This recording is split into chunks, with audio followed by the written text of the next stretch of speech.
Hello, everyone, and welcome to today's persecution report.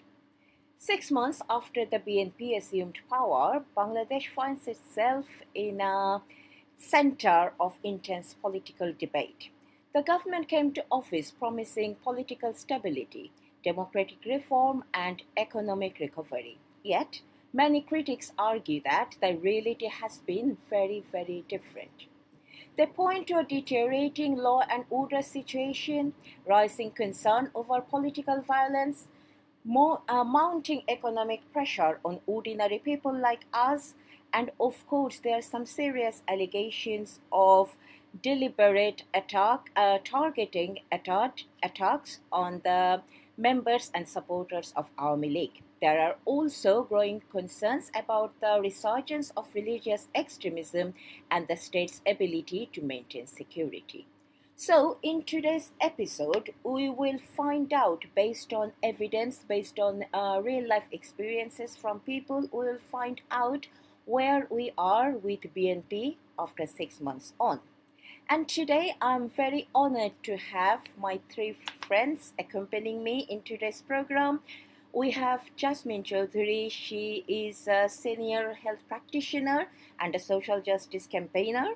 We have Tonoy Emroz. He is an editorial member of renowned media outlet BD Digest. And of course, we have our very own Anwar Sadat Jihan.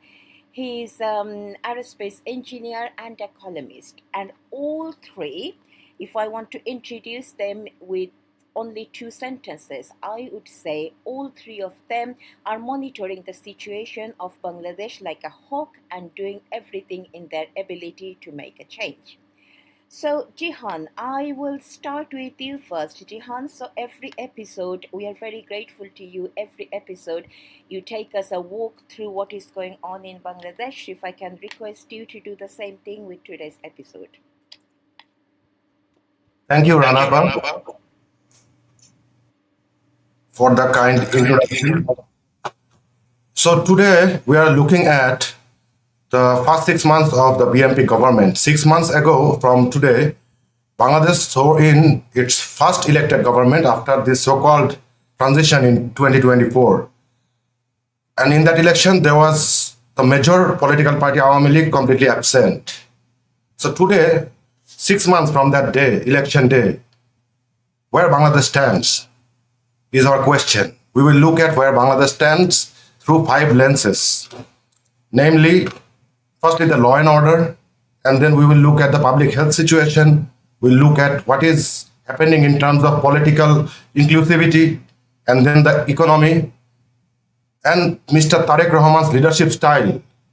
And finally, we will provide a verdict about whether Bangladesh is heading towards the right direction or not. So let me start with the law and order situation, because I want to hold BNP government accountable on that. Because when they came into power and when they were running their campaign, they did not promise that they were gonna fix the economy someday or they were gonna do this and that. Their first pledge was that they would fix the broken law and order. Our mother and sisters would be able to walk safely and freely in Bangladesh. That was their first pledge, and that was their first pledge on their first cabinet meeting on February 18. So when we look at the law and order situation, Rana, it is going in a negative direction. The Operation Devil Hunt that started under the Yunus regime continues with more force, with a democratic legitimacy. In the first 3 months after the BNP's fall, 61 people died in custody. 61 Awami League activists and leaders. For the case of Juba League leader Nurul Alam, the difference between his arrest and his ultimately passing away was only 1 day. So he was arrested today. Next day, we have seen his dead body. Now the International Crisis Group asked the BNP government to do a systemic reviews of all the mass cases filed against the Awami League activists. But till this day, there has been 0 systemic reviews of any mass cases filed against the Awami League. The most chilling and the most crucial is the life of the babies, Rana, because measles outbreak, a preventable outbreak that we have been seeing, took away more than 600 lives according to government data, 588, but it is more than thousands. We don't know all the numbers of all the babies that we lost. Now, this is not directly the fault of the BMP government because the crisis ensued from the decisions taken by the interim regime. But the BMP government failed to contain this disaster. Prime Minister was busy chilling with his wife on a long drive while our children were dying. They have allocated 604 crore BDT for bringing vaccines. They are claiming that 91% plus children have been vaccinated, but the data does not match with what they are saying. And then political exclusion, because no democracy can succeed when not all the elements are included in the political theater. Bangladesh's democracy cannot succeed without the Awami League in it, and Awami League remains unlawfully banned till this day. Without any due process, without any judicial inquiries or anything, Yunus government banned the Awami League. And like many, we also expected when the BMP government or any other elected government comes into power, there will be some changes. But no, they enacted this executive ordinance into a law at the parliament. Now look at the economy. Economy, even during the COVID time, when the whole world was breaking, there was Prime Minister Sheikh Hasina leading Bangladesh through catastrophe. We haven't seen this kind of plummet of GDP and the economic disaster. Our GDP today stands less than 3%. The inflation is more than 9%. The non-performing loan keeps getting worse and worse by the day. Now the foreign reserves is the only positive sign we are seeing, but it has nothing to do with the BNP government. Foreign reserves has nothing to do with the BNP government. Now Tariq Rahman, a convicted criminal by information obtained from international leading investigating agencies such as the FBI.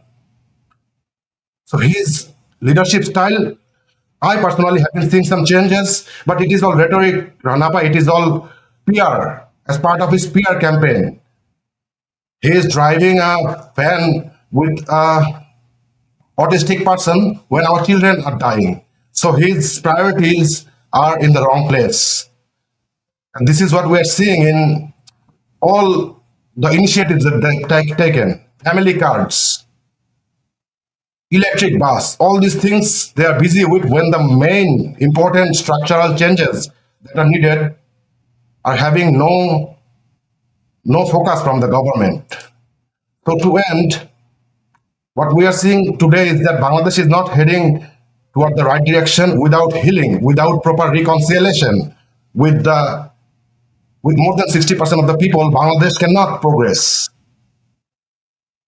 And this is where we are at today. Bangladesh is heading towards the wrong direction. Back to you.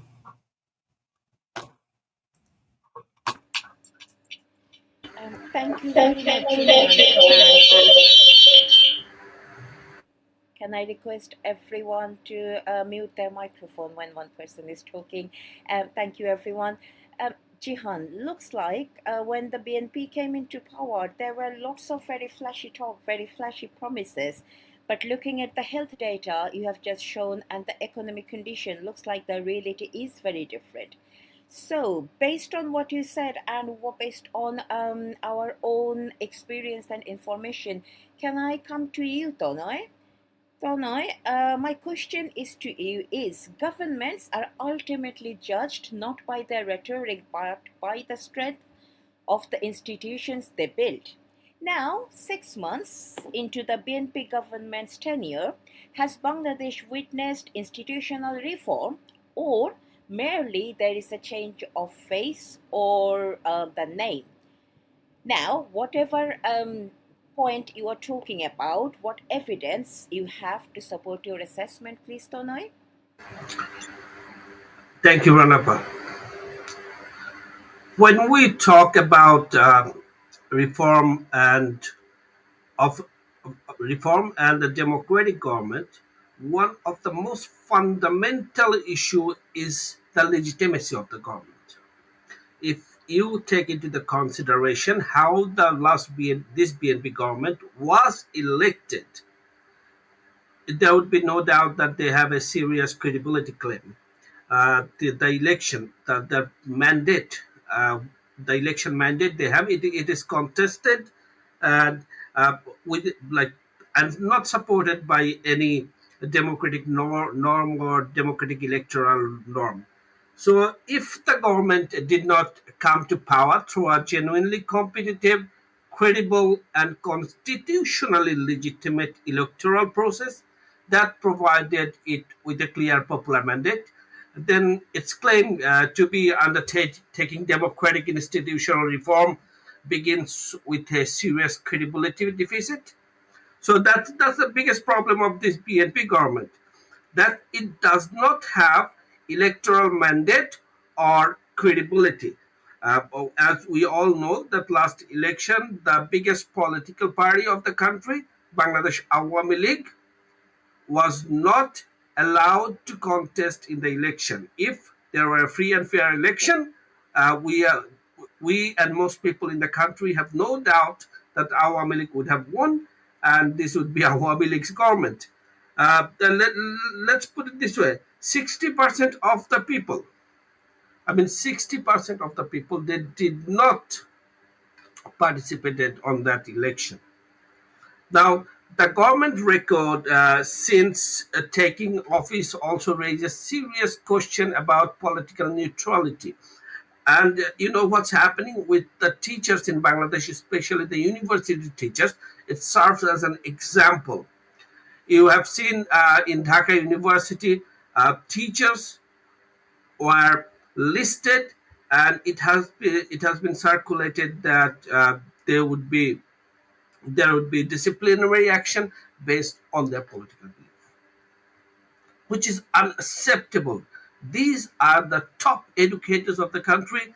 These are the researchers. These are scientists, and like fundamental to a country is your academic freedom, and also a fundamental freedom to have a political belief, the right to assembly, right to association, and the top people, the top merits of the country are barred from having that right.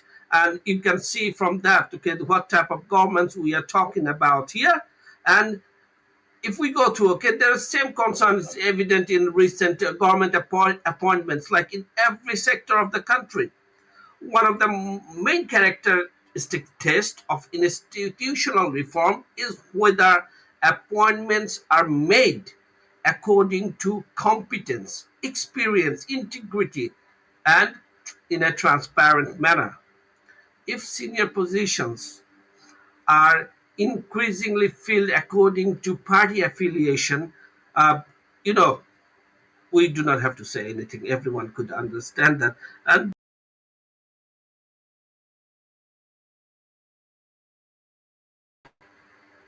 okay, I had a little problem with my camera.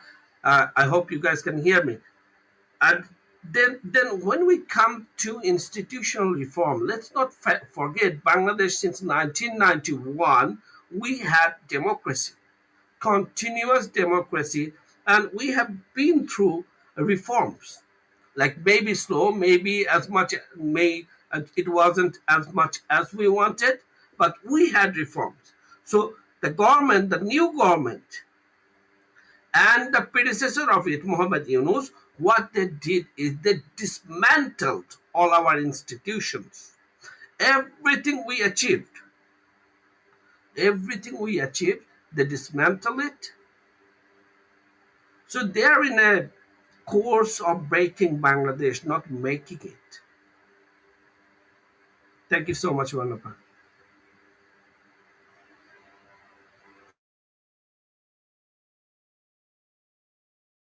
You're mute.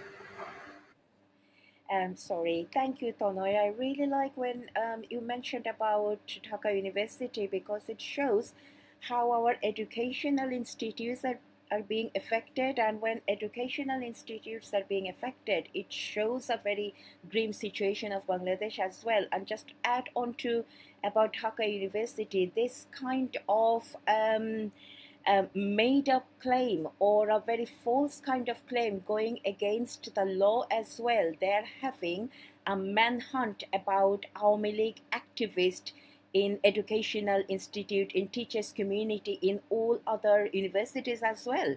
They're doing the same in Chittagong University, in Rajshahi University, in Begum Rokeya University. So it's not only Dhaka University, they are targeting all the other universities, especially the higher study. So thank you very much for mentioning this. Jihan, can I come back to you again? As we are talking about the reform of institution, can you give us any specific example, or you can give us more if you want to? Do you believe any specific institution, one or many, do you believe they seriously were reformed in a positive way or they deteriorated? What is your opinion? Thank you, Rana. Look, BMP came to power, like as I said during the presentation, they came to power with a pledge, their first pledge to fix the law and order. And the law and order relates to Bangladesh's law enforcement agencies, namely primarily the police. So we have to look at the police, our law enforcement as an institution, and see what has happened in the last 2 years.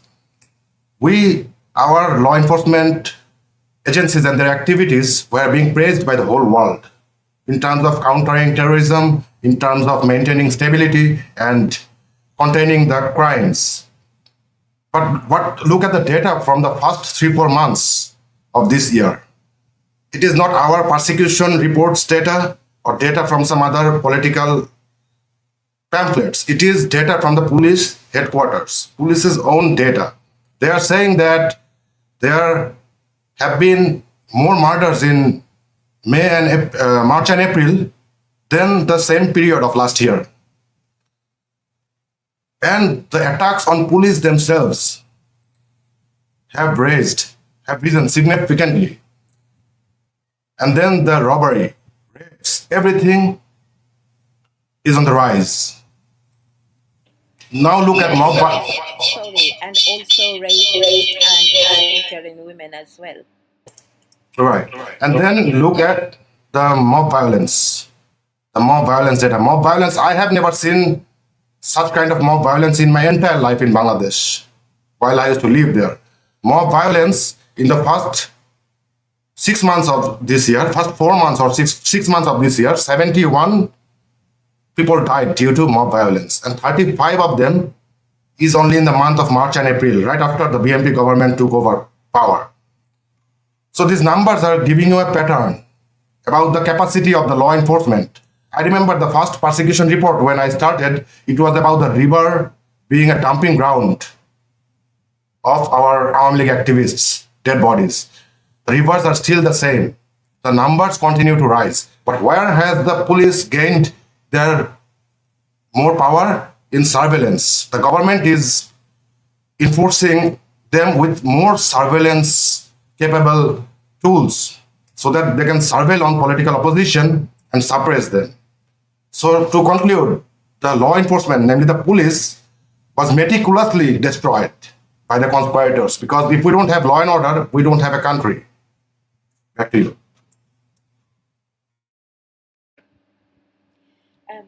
Thank you, Jihan. I fully agree with you. The law and order situation, this is something that the government take it very, very seriously. And also because we were talking about police, just a couple of weeks ago, some high-ranked police officers, some high-ranked police officials, they made redundant of their job. They were forced to retire early, and the claim was they were supporting Awami League during Awami League's tenure. So, of course, that institution as well looks like there are lots of corruption going on. So, thank you very much for mentioning this, Jihan.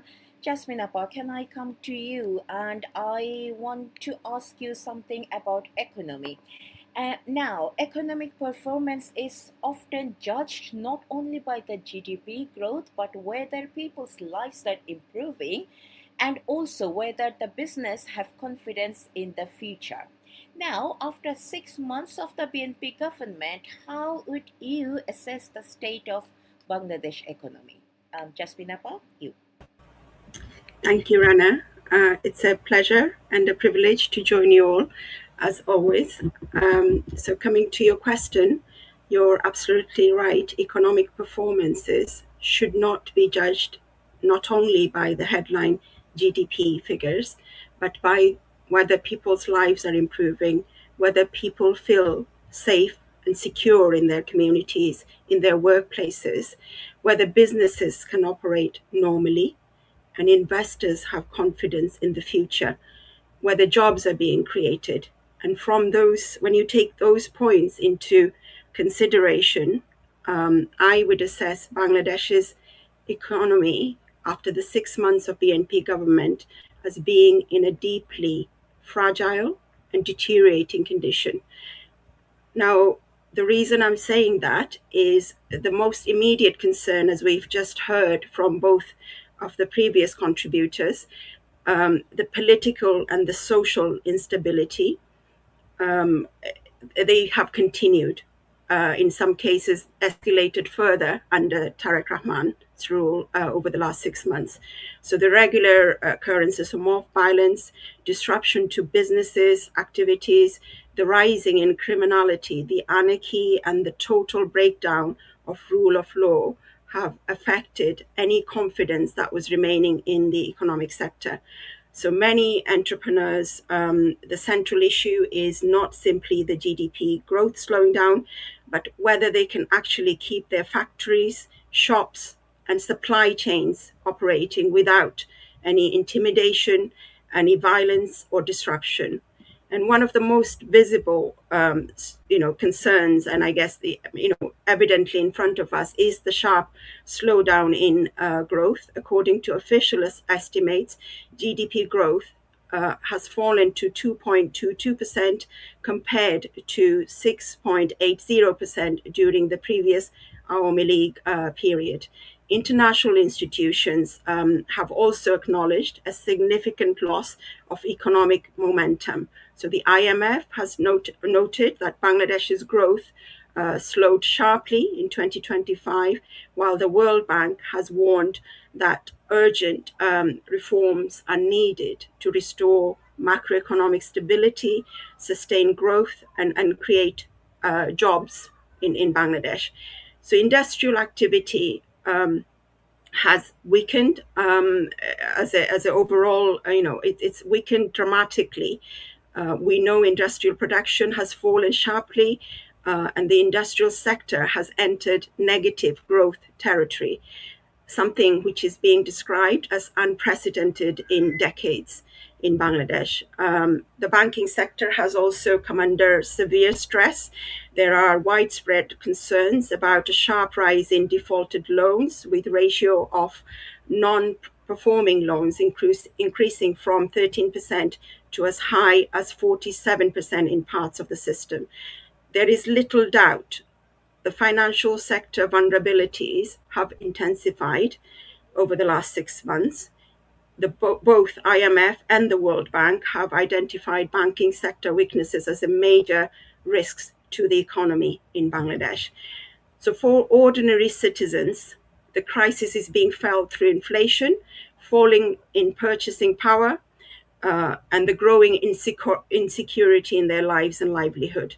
Food prices remain elevated, and many households are struggling to maintain the previous living standards. Reports have suggested a significant increase in poverty also, with claims that poverty rate has risen from 18.6% to a staggering 46.8% over the last 2 years. If this trend continues, this would mean a very serious social deterioration in a short period of time. And employment is perhaps the most painful dimension in the whole crisis. So job creation, as we know, has weakened sharply.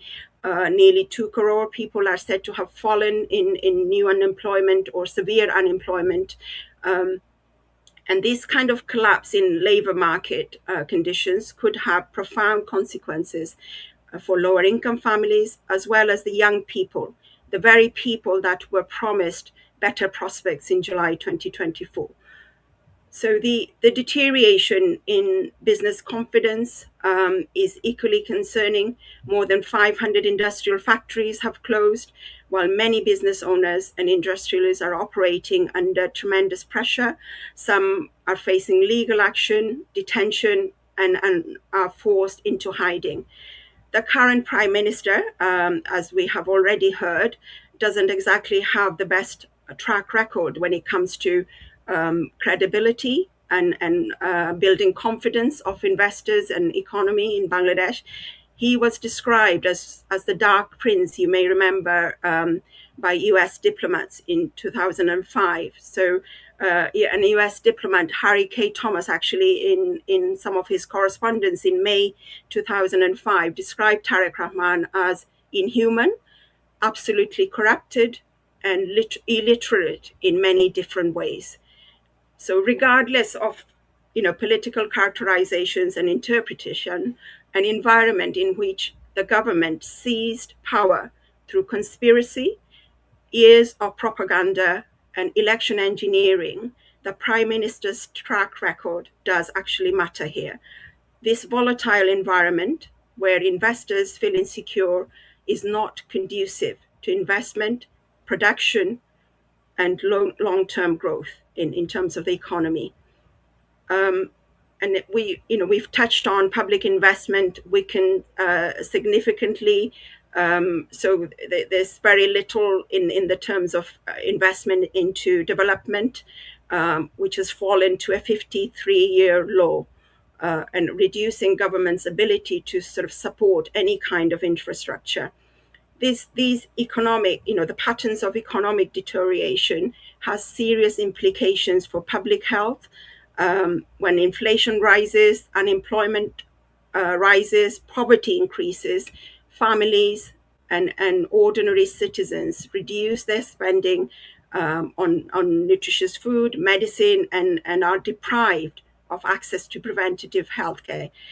When you add this to the handling of the recent public health challenges, such as the measles outbreak, which Mr. Jihan touched on in his presentation, the unforgivable negligence and the failure by Mohammed Yunus's interim government to ensure effective vaccination coverage for our young children, and the continuation of this failure under Tariq Rahman to ensure effective surveillance and the rapid outbreak response.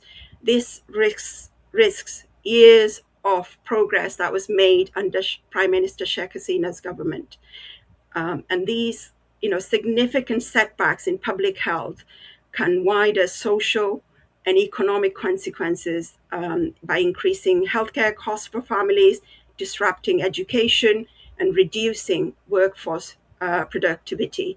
So taking all these factors into consideration, what they indicate and what they suggest is the issue is not simply slower growth, it is the reversal of economic progress and the erosion of confidence across Bangladesh's households, businesses, and financial institutions. The ordinary people are the ones who appear to be paying the highest price for through higher living costs, weaker job opportunities, rising poverty, and greater economic and social public health inequalities. Thank you. Very, very, very insightful, Jasmin. About very, very much. Thank you. Just to add on to the measles outbreak, you were talking about how the children are suffering. And also, let's think about the family as well. They are, those are family, there were lots of data were collected based on what the family is doing, not by the government, but by some private sectors as well. And they are saying the families, most of the family, they are borrowing money to make sure their children get some treatment, not the adequate treatment, but to get some very basic treatment. Many of them, they lost their jobs because they are spending huge amount of time with their children in the hospital. So the government failed to protect the children and also the government failed to protect the family as well. And because we are talking about BNP and their politics in today's episode, BNP, just as out of vendetta, they are closing many of the SLM factories. Only a couple of days ago, they closed a SLM factory in Chittagong, and 4,000 people lost their jobs just in one day. And I also would like to point out how the government is handling the energy crisis at the moment. It is that the government is not handling the energy crisis at all. Many of the factories, either they're closing permanently or they're shut for a very long period of time. And also the government is planning to privatize the energy market as well. So there are lots of ifs and buts there too. So of course, thank you, Jasmin Apal. Looks like the economic sector, there are not many reform there too. Tonoy, can I come to you this time? And I want to ask you, someone's microphone. Thank you. One of the government's primary responsibility is to prevent violent extremism while protecting civil liberties. Now, over the past 6 months, is there evidence that extremist groups have become more active or influential? And if so, what factors may have contributed to this trend? Tonoy. Thank you, Rana. Before going to this extremist question, I would like to touch down on what Jasmin Appa said and what you have said about the energy sector. And Jihan was telling us moments ago that the $30 billion reserve, uh, Bangladesh had a similar type of reserve for quite a long time. $25 billion when Bangladesh Awami League left its power. What's happening right now? Why do they have this reserve? As we know, Bangladesh's economy, like they have this reserve, yet our business is declining. Our export is declining. Even in the first quarter, it's 4% decline at the beginning of this financial year. Yet, it's because our industrial activism has been slowed down so much. Just imagine a country with 170 million people, 174 million people, with a GDP of 455 billion, which is 6.8%, like 6 to 6.8%, like increase for the last 10 years. Suddenly this economy slowed down to, like, to negative 3.2%, 3%, even probably less, 2.8%. Some our economists are predicting, and institutions. So you see this massive gap. We are not importing the raw materials that are needed for our business. So now we are not importing raw materials needed for business. We have a reserve there. All we are doing is paying loans. And also what this government doing is borrowing money heavily from the banking sector of the country. Right now, Bangladeshi banking sector, because we do not have business activism in the country. So banking sector is heavily dependable on the government. Government is borrowing from the banking sector, which is like so concerning for the economy. But it will have such a long-term effect. And also, let's not forget the our bankruptcy rate. It's reached the mountaintop right now. It's momentous, mountainous. This, like, every day, the scores of big companies, they are bankrupting themselves just because the government, they do not have a policy to support the businesses.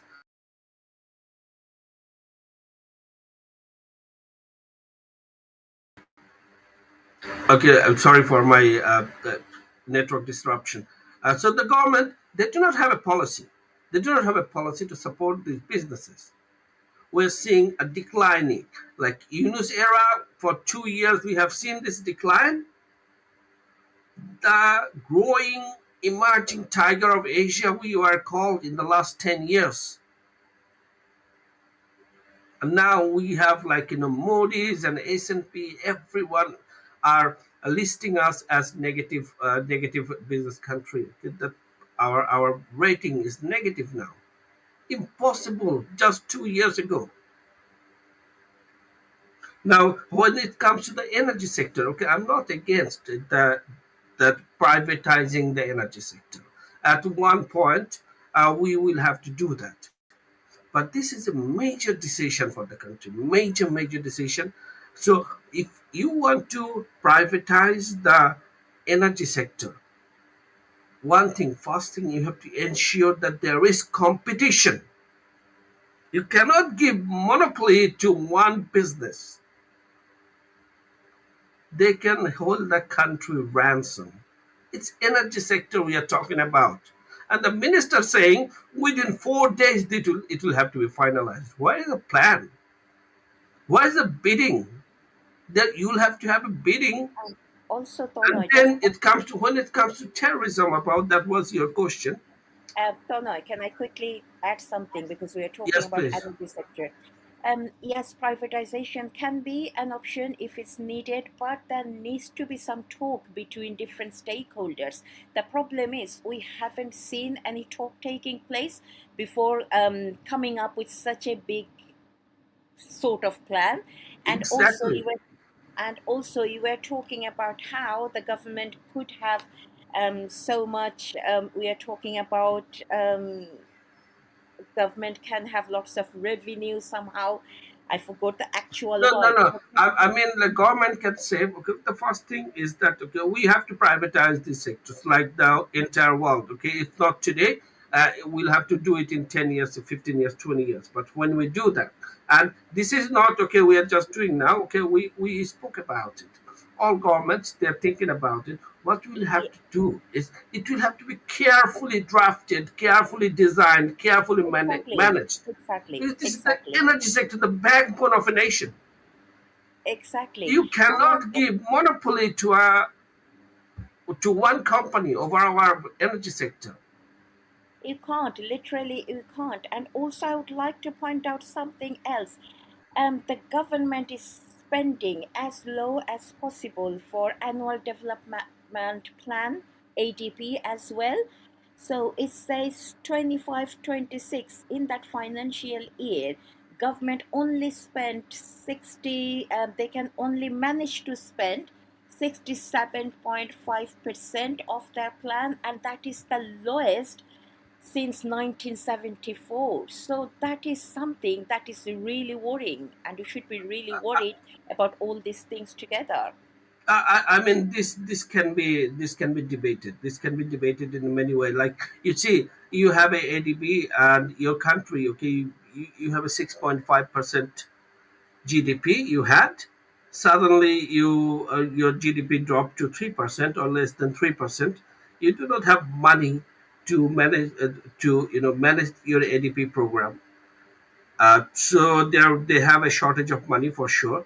But what is staggering is like it's like so, like, it makes you think so much that a country, a government, it received such an infrastructure from the previous government. Like, today, Tariq Rahman, the current PM, he went to Matarbari. He visited Matarbari and he was mesmerized. Like, what type of development is this? Like, what a wonder! Like an entire remote island, it's become an industrial zone with processing centers. It has its own energy. It has port, transportation. It's amazing development done by Bangladesh Awami League government. And that thought was that our energy sector, our nuclear power plant, it will give us a boost. Then we have Padma Bridge. That would have given us 2% in a GDP boost. Now, when we are talking about uh, extremism in country, this is a fact. This is the fact that whenever BNP comes to power, extremism rises in Bangladesh. It is a fact based on all those telegraphs leaked by WikiLeaks from US Embassy that the BNP government, those of that time, the military officials telling the military intelligence, telling the WikiLeaks, telling the US Embassy officials that we have good connection with the terrorists under Tariq Rahman's government. Tariq Rahman facilitated terrorists to kill our leader Sheikh Hasina in 2004, the grenade attack on August 21st. Like Harkatul Jihad, the operatives, they were given state protection. They are given arms and ammunition by the state, go kill Sheikh Hasina and Awami League leaders. They did not face any trial for that. We have seen in previous term of BNP government, bomb blast in every courtroom in Bangladesh.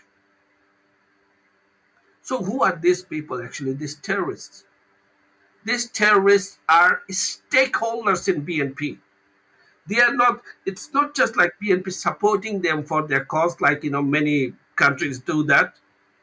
It's not like that. These people are stakeholders at BNP.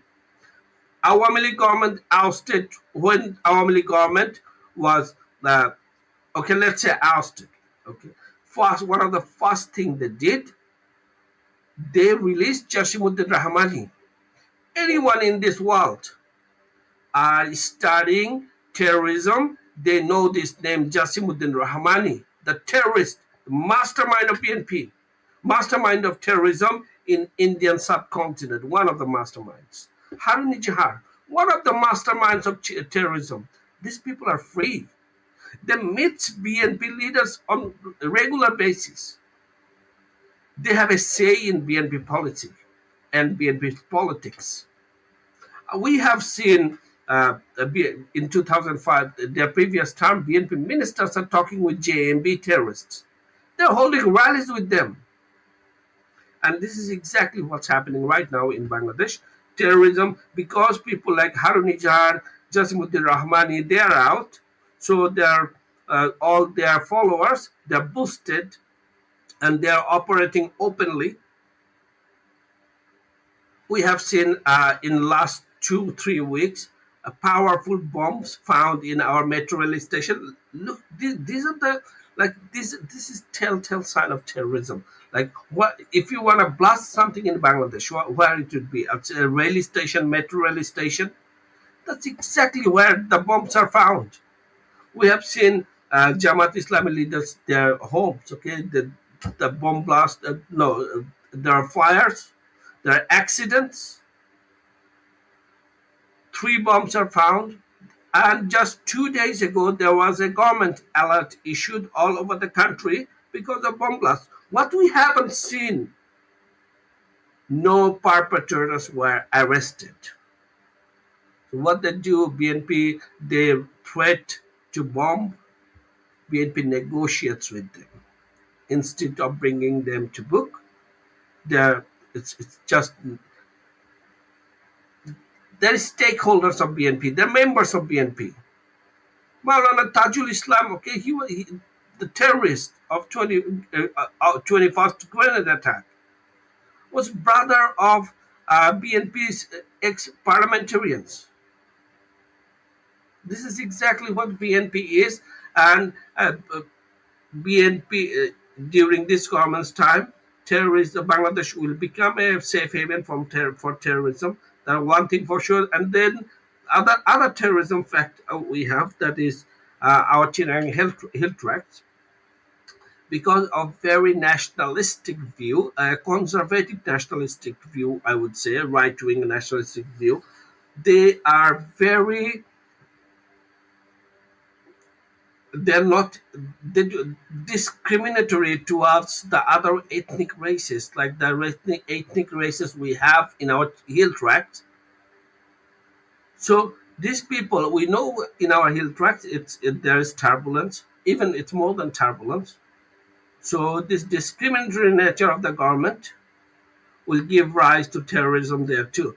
Then we know that Rohingya camps. We are getting reports that there are arms in Rohingya camps everywhere.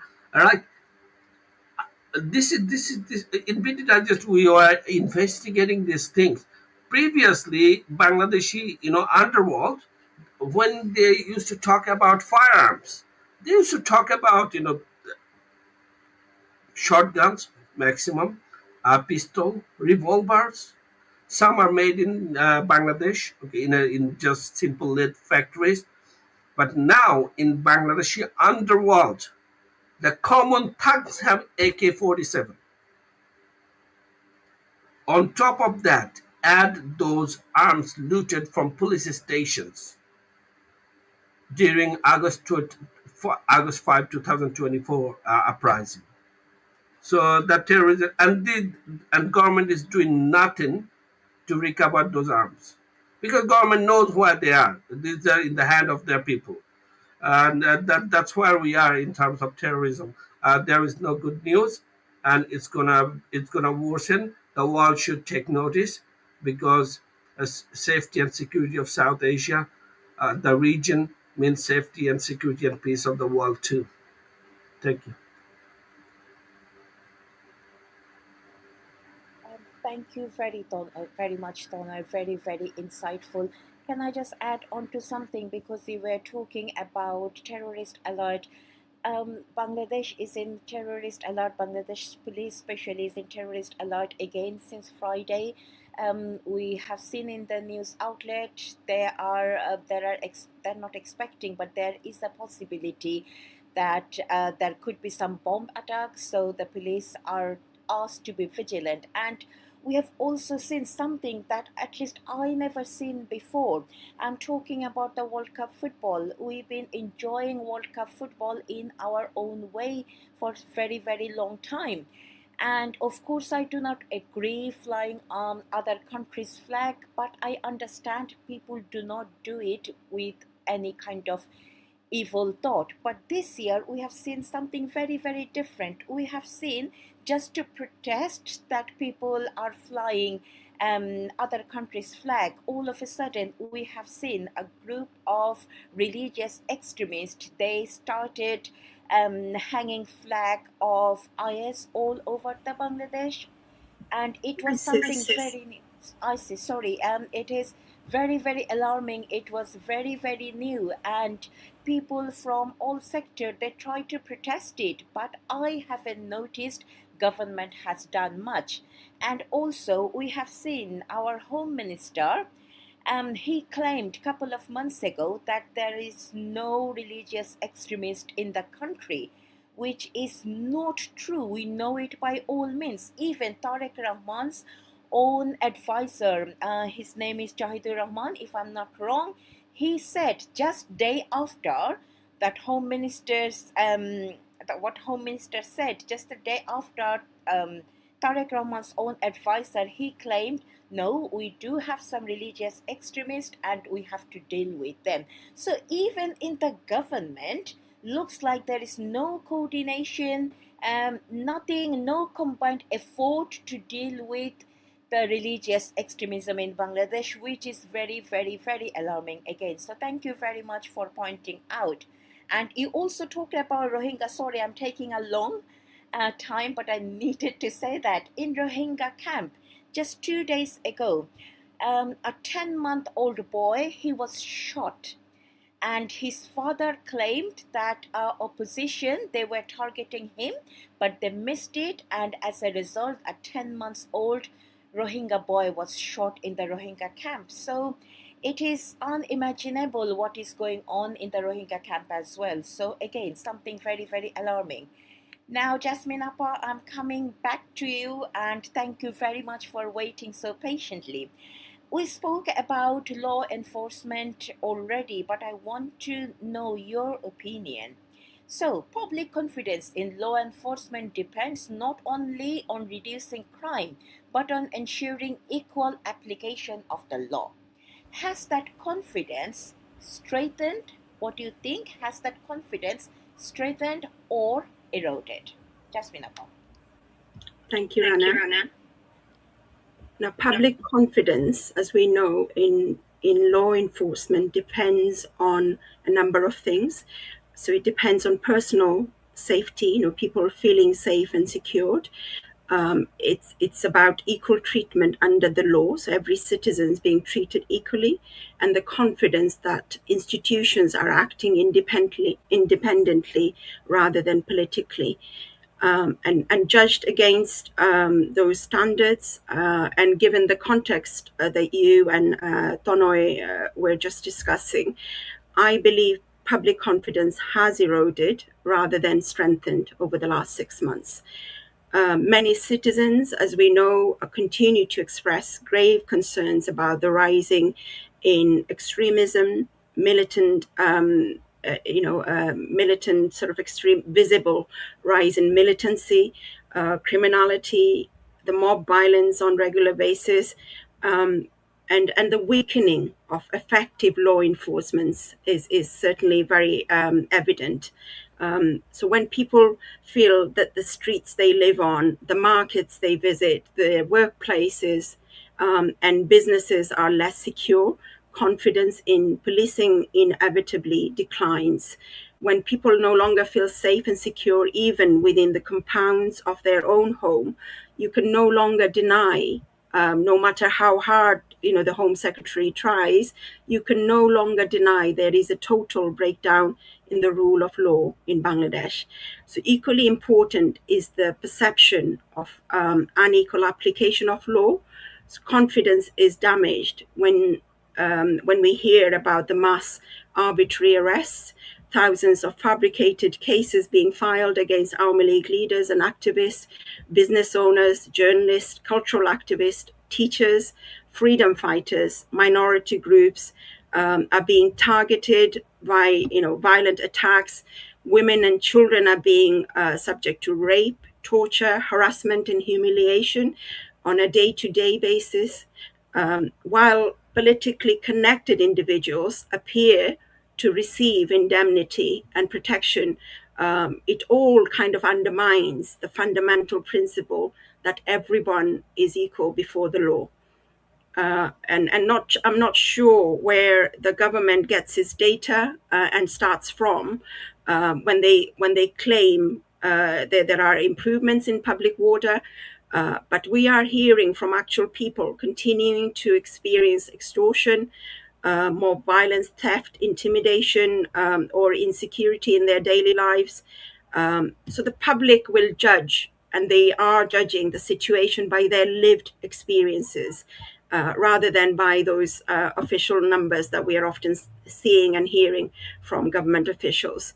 Across many of the communities, ordinary citizens in Bangladesh are concerned not only about the crime itself, but about whether the state can guarantee any protection in their communities, in their workplaces, in areas where they live. And in matters of public confidence, perception is not a secondary issue. It is a central one. Even the perception of selective enforcements can be deeply damaging to democratic institutions. And when we see convicted war criminals are now in the parliament in Bangladesh as lawmakers, when we see militant, violent militant extremists, sort of believing Bangladesh is a safe haven for them now. Convicted criminals are being released and are walking free from our prisons. Killing of police officers, burning of police stations, looting of weapons, and all the abuse of power goes unnoticed, unaccounted for. This results in there's no accountability. Citizens begin to sort of doubt whether they will ever see any justice and rule of law. So confidence, needs to be restored, and it is restored usually through visible actions, which we are seeing very little or none from Tariq Rahman's BNP government. Over the last 6 months, we have seen none. So reducing crime, protecting all citizens equally, ensuring due process, holding wrongdoers accountable, criminals accountable, regardless of status, and demonstrating that the police serve the constitution and the public rather than the political interest. Confidence is eroded when law enforcement seems to be preoccupied and providing protection and indemnity to those responsible for killing and violence and causing devastation in people's lives and livelihood.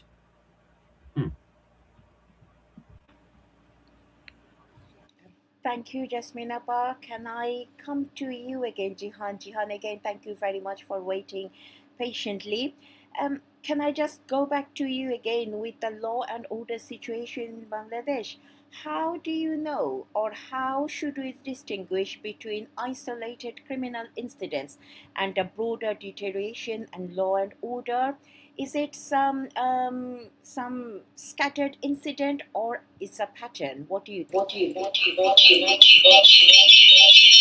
Thank you, Rana. This is a Can you mute my microphone, please? Somehow I cannot do it. Thank you, Rana, for this question because it is a very important question and the right question because law and order is like anything. A few early heads understand that look at some indicators. With the homicide rate. Past 3 months after the BMP government, police headquarters reported 915 murder cases nationwide. This is the first 3 months. Jihan, your microphone is too bad right now. Sorry? Your microphone. Please check your microphone. Is it good now? Okay, so we have to look at the homicide data. The first 3 months under BMP government, there were 15 murder cases. It is more than 10 murders every day. It was 767 last year. Now, Rana Appa, this is not a noise. That's a trend line from the police's own bookkeeping. And then we can look at extortion. This morning, when going through the news, one news caught my eyes. It is that BMP leaders and activists are asking for extortion money even from the fishermen for going into the sea to catch fish. This is the extortion scenario. Now, we cannot really put numbers in extortion, but the proven reports show us that extortion is through the roof. And it is causing crimes at the local level. And then we can look at political violence because you attack a random union level party office, this is one thing. But across the country, when the attacks on political opposition are systemic, we cannot call it isolated. You don't attack the same Dhanmondi 32 residents 4 or 5 times. You don't attack the Awami League party office 4 or 5 times. Whenever there is some program of Awami League declared, you go and burn the same party office that is already burned and broken and looted. And then we can look at the mobs because the mob attacks keep rising. From March to April, it becomes from 21 to 32. It is not going down, it is going up. And then terrorism. Tonoy Bhai, and you were talking about terrorism. I would like to quickly bring back what our Honorable ICT Minister Sojiv Wajid Joy Bhai has stated in one of his recent press conference. It is that Bangladesh has already become Pakistan on the eastern front of India, and the world should pay heed. Terrorism has already taken over Bangladesh. ISI, the Pakistan intelligence, has an open hand, he stated. The cross-border crimes, there are areas like Changal, Salimpur, and Chittagong, where police is saying that this area is not properly policed. Arakan armies are taking our people and killing them. The borders are not protected properly. So all these are not isolated incidents, Pranapa. It is a clear pattern to destabilize Bangladesh. Back to you. Thank you very much, Jihan. Tonoy, can I come back to you again? Can you please tell us about the healthy democracy? Now, as far as I know, a healthy democracy requires political competition under equal legal protection. How would you assess the current environment for political participation in Bangladesh? Tonoy. You're exactly right. A healthy democracy means you will have an opposition party. And we all know that Jamaat Islami, the current opposition party in Bangladesh, is actually BNP's partner. They are their electoral partner, and it's known to the whole world. You mean twin brother? Yeah, they're twin brothers. Okay, it's twin brothers in Bangladesh. We said uncle and nephew. Uncles are Jamaat Islam and BNP is the nephew. Uncle and nephew is government running Bangladesh, and Bangladesh's opposition party, main opposition, Bangladesh Awami League, not opposition party, the party that should be in power legitimately. Bangladesh Awami League was not even have political rights. Just last week, our leader, Prime Minister Sheikh Hasina, she was speaking at a press conference in Delhi. The entirety of the world, name any entity, news entity, they covered that event. Guess what? In Bangladesh, no news media was able to cover this because the BNP government said no one can cover Bangladesh Awami League's voices. So without an opposition, you do not have a democracy. That's not democracy. It's just lip service. Accountability. You do not have a opposition. You do not have accountability. You do not have institutions. And as I mentioned before, this BNP government, what they're doing, BNP and their predecessor, Mohammed Yunus, they are actually altogether Yunus, Jamaat, and BNP. They are destabilizing Bangladesh. Bangladesh's economy, Bangladesh's institutions, they are breaking Bangladesh apart brick by brick. To do that, okay, they're destroying our democracy. We do not have a democracy right now. Also, let's not forget Bangladesh. Okay, we have 170 million people. It's a massive market. What's happening right now? Jihan was talking about Arakan army. The Bangladeshi people. Okay, we are funding the whole war in Myanmar. Ask me how? Arakan army's drugs trade. The border is open because the local BNP leader and the chain of command of the BNP, they are making money out of drugs. So Arakan army is selling drugs in Bangladesh, synthetic drugs, what we call it yaba, the most fatal one in Bangladesh, one of our major crises. That money funding the war. Then we have extortion in our border. Our fishermen cannot go to the sea because if they go to the sea, Arakan army is abducting them, and our Coast Guard and Navy are told do nothing. Arakan army can do whatever they want because they are now in partnership with BNP, and that's exactly what's happening in our country. Our border serves as an example. That Yaba situation, extortion situation, everywhere you go in the underworld. Okay, the people who used to be a knife yielding 2.5 years ago, the thugs with knives now using AK-47. We have seen it video footage openly. They're firing at business people's home for extortion money. These are the things we have seen in Bollywood movies or in 1980s Hollywood movie. So but BNP is basically, do not call it a democracy. BNP is a mafia, and the mafia, Tariq Rahman is at the top, and you have all these capos, okay, and capos are running the government, running the scene, and he is at the top there. Corruption, no democracy, mafia-style government. Thank you so much, Rana. Thank you very much, Tonoy. And just to repeat it over and over Rana, again. but just a minute. I wanted to say actually Orwellian government, But I just figured out that Orwellian actually political government, even Orwellians. This is not Orwellian. This is just a mafia-style government, gangster government running in the country. Um, thank you very much, Tonoy. Just to add on to the same thing that I get every chance, I talk about the same thing in every persecution report or any other program I do.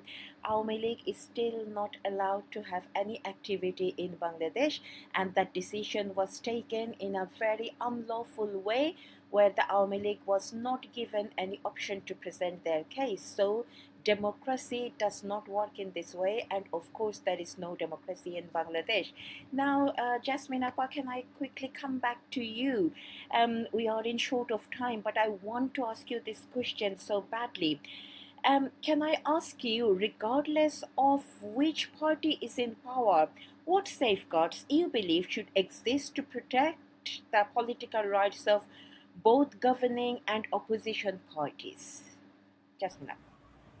Thank you, Rana.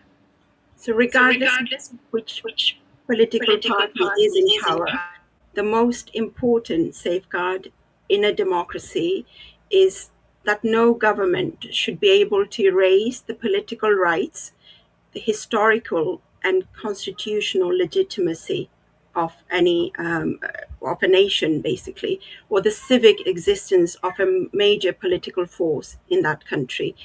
In the context of Bangladesh, many citizens are deeply concerned about the developments we've seen over the last 2 years, which goes beyond the ordinary political competition and amount to a broader challenge to the ideals associated and the values associated with the 1971 Liberation War. For Bangladeshis, 71 was not simply a military victory. It was a struggle against decades of political, economic, and cultural oppression, and a movement for self-determination, democracy, secularism, and social justice. Awami League played the leading role in that movement under the leadership of Bangabandhu Sheikh Mujibur Rahman. And therefore, banning the party cannot be described merely as a partisan issue. It is a matter of contesting the very national historical identity of Bangladesh. Banning the country's largest political party also creates an impression that the movement associated with the birth of a sovereign Bangladesh is being treated as illegitimate. So the attacks on the freedom fighters, damage to the historical war memorials, monuments, the demolition of 32 Dhanmondi, and the arrests of not only Awami League leaders, but anyone who is connected to the values of the liberation movement, contend and contribute to a perception that the spirit of 1971 is itself being under attack. And how about the huge amount of cases, filed in connection with the events in July and August? We've heard about how a lot of those cases turned out to be fabricated. There's no evidence, as many of the alleged dead have, all of a sudden turned out to be alive. In some cases, the causes of death has proven to be, nothing to do with they're totally unrelated to the events that unfolded in July and August 2024. So such allegations require independent, transparent, and judicially supervised investigation. Prime Minister Sheikh Hasina did set up a commission on 18th of July 2024. This was disbanded by Muhammad Yunus, while those responsible for the killing, looting, and the destruction were given indemnity. And this was extended after Tariq Rahman took charge in February this year. And only the faces, as you mentioned earlier on in the show, only the faces seem to have changed here. The conspiracy, the deceit, the political, the propaganda we have seen for many, many years, actually, the politics of fear and hate has continued. We must also talk about the unexplained sort of custodial deaths and abuse, which represent a grave violation of rule of law and human rights. Many of the, the deaths of Army League leaders, custodial deaths. And at the same time, citizens are alarmed that they perceive, this deterioration in public order and the visibility of extremist militancy, as well as the, harassment and rape of women, children. These issues do not affect one political party, but the broader sense of security and social cohesion in a country. So ultimately, the safeguard that Bangladesh needs is not the protection of party at the expense of another. It is the protection of constitutional democracy, historical truth, due process, freedom of expression, and equal citizenship. A nation founded through a liberation struggle should be especially careful that political disagreements do not become an attempt to erase history, silence dissent, or criminalize those who continue to believe in the ideals of 1971. The answer to political conflict in a democracy is not the exclusion or collective punishment. It is the independent institutions, fair trials, fair political competition, and the respect for values that inspired and the creation of Bangladesh itself. Thank you. Thank you very, very much, Jasmin Appa. I fully agree with everything, every single word you just said. Now we came towards the end of today's program. Now, look, Bangladesh, we do not need another set of government who believes in political vendetta, who believes in capturing institution, who believes in capturing everything the way they want to do it. We have seen that enough after 5th of August 2024. So in Bangladesh, we need a government.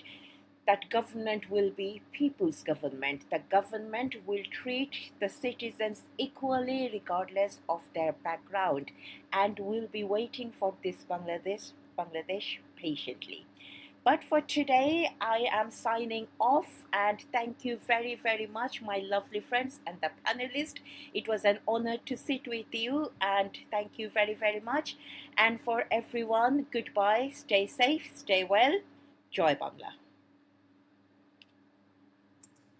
Joy Bangla.